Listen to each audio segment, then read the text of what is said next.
Hey guys, DeHubs here bringing you episode 6 of Pokemon Golden Age. In the last episode, actually we'll do a recap here in a second.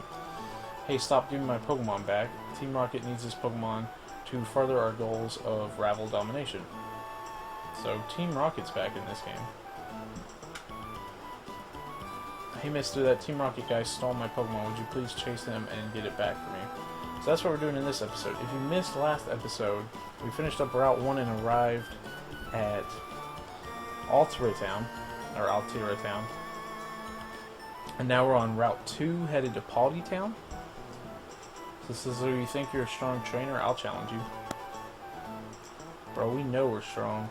This is Camper Nigel. Sending out a Weedle.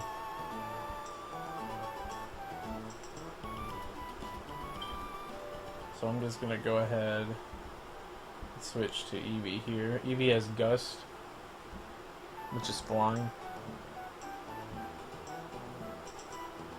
Which I think in Generation 1, Gust is a normal move if I'm not mistaken. That was always so weird to me. I think it is. I could be mistaken, but I was playing Red and Blue a couple weeks ago. So I kind of have Generation 1 on the mind. So that takes care of Weedle. Let's see what else Camper has for us. I'll just send out a Marill. We're just going to leave Pidgey out. Actually, Pidgey doesn't have Gust yet. Oops. I guess maybe she gets that at level 8. Maybe I'm getting ahead of myself. Anyway, it's just using Tail Whip, which would be a big deal if we weren't about to kill it right here. One more tackle should do the trick. So let's go ahead and see. I think it's kind of funny the way the Pokemon's learn their moves, because they're just lowering our defense and use Water Gun. I mean, he got a crit on us, so it ended up doing his job. It's just funny to use a move that lowers your defense and then use a special move. Oh, there it is. There's Gust. If you're playing Pokemon for the first time, if you lower defense, you want to use a physical move. Where she was lowering, or whatever the Marill was lowering our defense and then use a special move. So it didn't really accomplish anything. So Zubat's part flying. So I'm just going to use electric move and one-shot it. And there we go. We beat Nigel. Seems like I got ahead of myself. So this is one of my favorite spots to visit in the whole Ravel. I listen to the wind through the trees as my Pokemons dance with me. It kind of reminds me of Blossom. Like a dancing Pokemon. Reminds me of Blossom. Here we get a Protein, which if you're new to oh man, I forget what they're called as a whole. They're kind of like Pokemon steroids. If they raise the Protein raises the attack stats specifically. It's Protein, Iron, Carbos, Calcium, Zinc, and HP up. Protein's attack, Iron's defense. Zinc is special defense, maybe? Oh goodness, I'd have to look that up. I'm drawing a blank. I always get Calcium and Carbos mixed up. I feel like Carbos is speed and Calcium would be special attack. But I'm not entirely sure on that one. I'm gonna go ahead and use a potion on Eevee. I moved Eevee to the front because this is a bug heavy route. We just saw Metapod and Paris. So Eevee should be able to take care of the bugs with Gust. And then what do you know?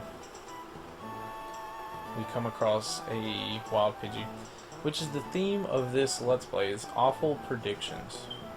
Earlier I saw a hiker, I think it was last episode, I moved Oddish to the front of the party expecting it to be Geodude Onix, and it was a Machop and a Mankey. So I've just had horrible predictions this entire Let's Play. So if you read that, this is, there's a trio of brothers defending this route, if you will. See, just to further my point, I run into an Onix when I had Eevee in the front. So we're about to have to verse these three brothers. This is the first one, Bobby. And we're supposed to fight him last, actually. But we took the shortcut through the woods, so you can take that to skip the trainers, but if you don't feel like versing a bunch of trainers, or if you don't feel like versing a bunch of wild Pokemons, you can verse these trainers. And if you don't feel like versing a bunch of trainers, you can take the forest route. So Oddish gained a level by crushing that Onix. And now he's about to send out Scyther. So you have two cool Pokemons, Onix and Scyther. Onix is really good defense and Scyther is really good attack. So that's pretty cool actually. Because he was saying, I think this is the one that said he could beat the Paldy gym leader, which he's not right. A lot of these trainers and players we've come across so far think that they can beat the Paldy gym leader. The people in the previous town thought the gentleman Ivan, the teacher, could beat the Paldy gym leader. But I just don't think that's the case. Cause he had a Growlithe, I think, the Ivan guy, and Paldy's the water gym. So I don't know where they think that that's gonna work out. Anyway, another Gust should. Oh my goodness. So, this moment right here, I was going to switch. I really was. Eevee had 2 HP. I didn't feel like losing Eevee. I was going to switch. But then I remembered what move Scyther just used, and it was Pursuit. And if you switch on a Pursuit, the Pursuit will gain priority and hit you before you switch, dealing twice as much damage. So, my choices were hoping that it uses Leer or Focus Energy while I use Gust and kill it. If it uses Pursuit, we were dead whether we switched or didn't switch, and a potion wasn't going to help us. So Scyther used Leer, we used Gust, and we won.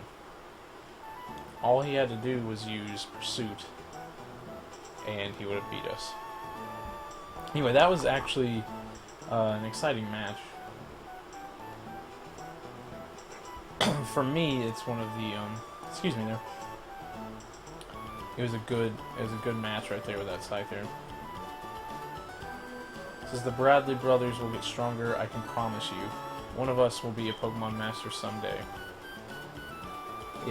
It could be you, dude, but if you use Leer when I have 2 HP, then I don't know. I don't know what that says about you, man. So I'm just gonna work my way back here. Oh, there's Weedle.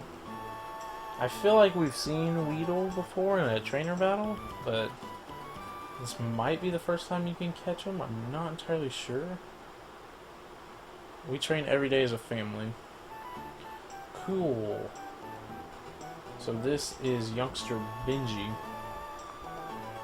Send out Geodude, and yet again, I have Eevee out front. So I'm gonna go ahead and make the switch to Elizabeth here.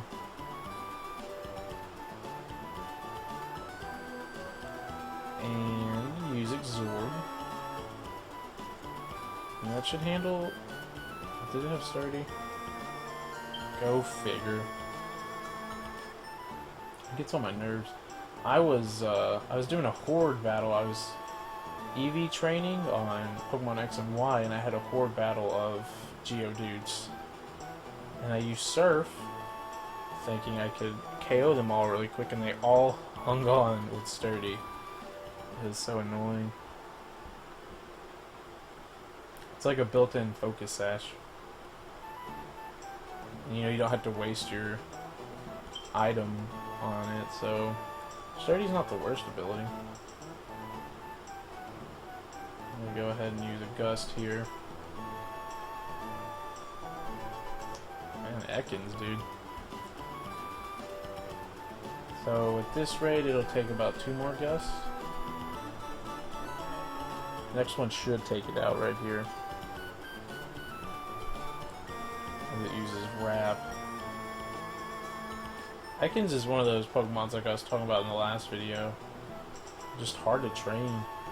I have, I'm playing Pokemon Crystal, and I have an Ekans, and it knows Wrap and Leer and Poison Sting. It's like level 12 or 13. I only have 1 badge. I'm in Bugsy's gym right now. And it's kind of hard to train. Because it just knows Wrap.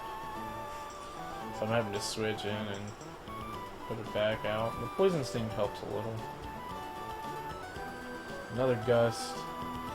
We played them backwards, so this I think it was Benny. Benny's not going to be that hard. It's too bad they couldn't think of a third name, because it was Benny, Benji, and Bobby. It's too bad there couldn't have been, like, I guess a Benjamin or something.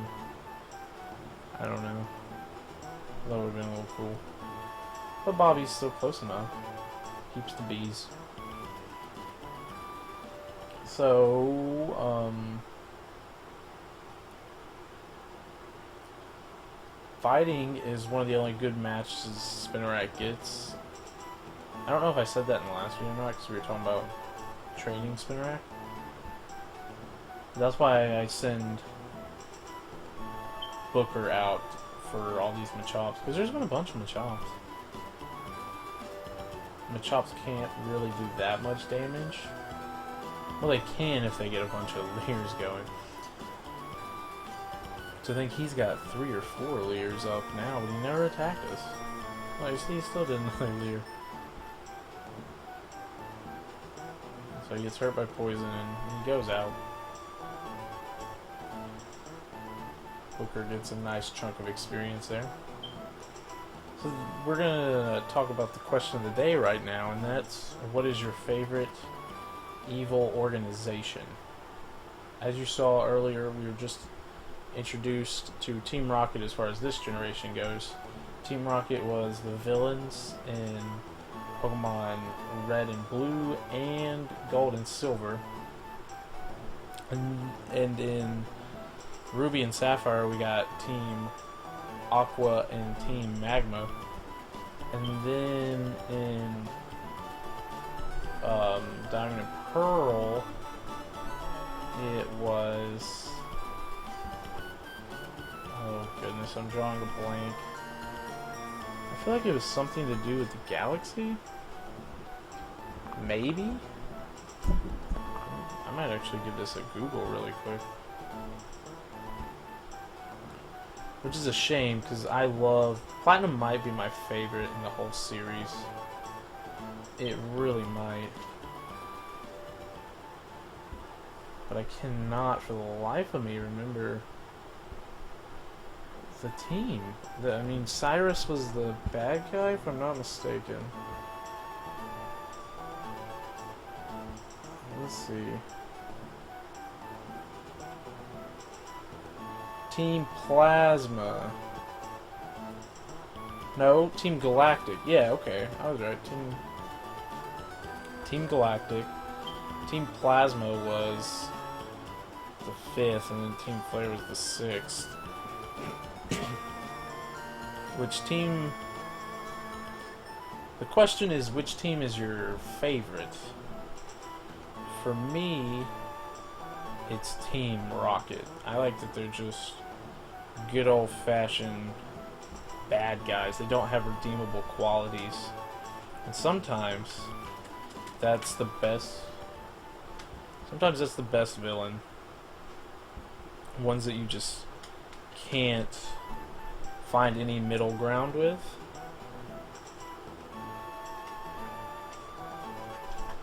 So Team Galactic wanted to remake the universe using Palkia and Dialga.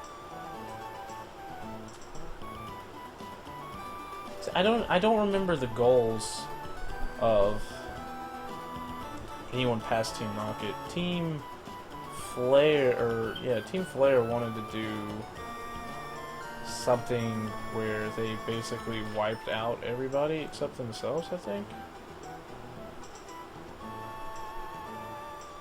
I don't overly remember. Anyway, this guy is what's standing between us and Paldy Town. He's got a Machop. See, the Machops are running rampant in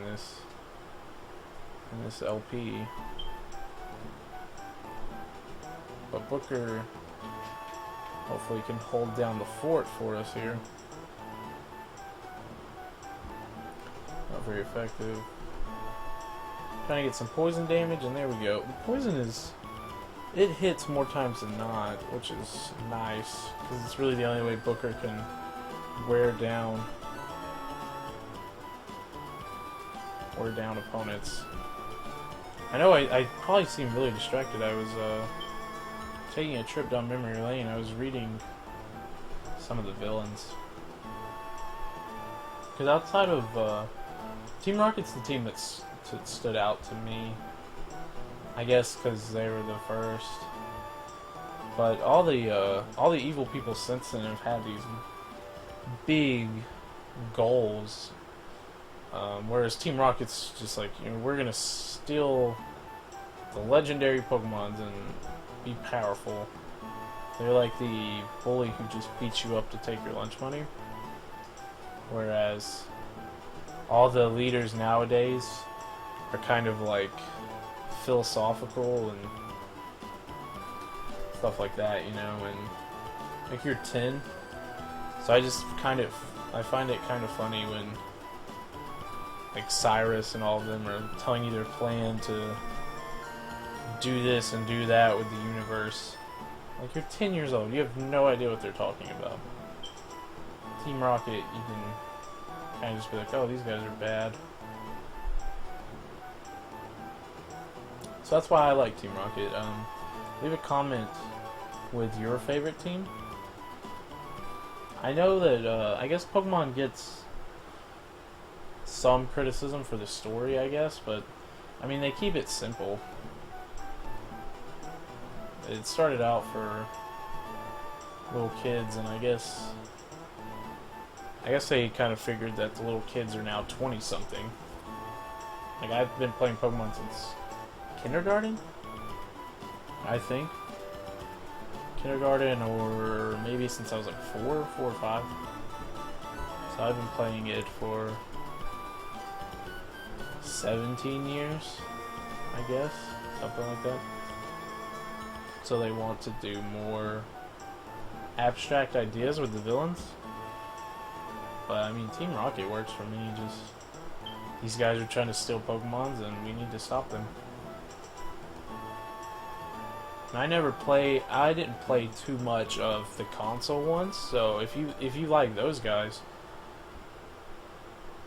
I don't remember who were on. Was it just Team Snag'em? I don't know, that could be completely wrong. That was their goal. And, I mean, it was kind of cool because you played, I think you were a bad guy turned good. Like I said, I didn't really play that one too much, so I could be completely wrong. But we're finally caught up with Team Rocket John. He's got Zubat. That might be another reason I really like Team Rocket, is I was a fan of poison Pokemons. And they always have Arbok and Weezing and Zubats. Not that...